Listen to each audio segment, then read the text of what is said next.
जी, नमन। महाराज जी, बचपन से ही गुरुवाणी और श्री गुरु ग्रंथ साहिब से प्रेरणा लेता रहा हूँ और सिर्फ वही मन लगता था। परंतु जब से आपके दर्शन किए हैं, कुछ अलग सा आकर्षण हो गया है। ऐसा लगता है कि मैं आपके चरणों में आ जाऊं। अब ये कैसी दुविधा है, कृपया मार्गदर्शन। नहीं, हम आपसे प्रार्थना करेंगे कि जो आप वाणी सुन रहे हैं हमारी, हम तो अज्ञानी जीव हैं। गुरु कृपा, गुरु वाणी ही बुलवा रहे। गुरु वाणी ही सब कुछ है, वही बुला रहे। तो आप गुरु वाणी का ही प्रताप मानिए। आप किसी शरीरधारी विशेष व्यक्ति के प्रति आकर्षण का भाव न रखकर ये भाव रखिए कि गुरु वाणी की कृपा से ही मुझको ये सुनने को मिल रहा है।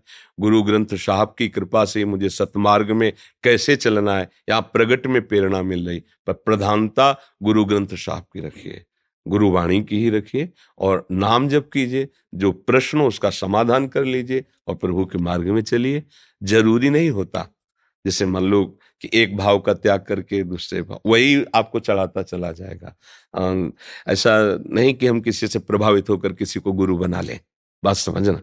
नहीं, अब अगर वो वृत्ति आगे आएगी तो फिर ये प्रश्न नहीं रहेगा। प्रश्न है तो वो वृत्ति नहीं आई है। तो हमको अपने गुरु वाणी पर दृढ़ विश्वास कि वही हमको आगे बढ़ाती चली जाएगी। और वो जो हमारी बात आपको गुरु वाणी से मिलती हुई है उसको स्वीकार करते चले जाओ। तो वो गुरु ग्रंथ साहब में सब संतों की वाणियां हैं, सब संतों के अनुभव हैं। तो ये भी तो उन्हीं का जूठन है। अगर जो निकल रहा है तो उन्हीं का तो जूठन है। तो बिलग तो कुछ हुआ नहीं ना।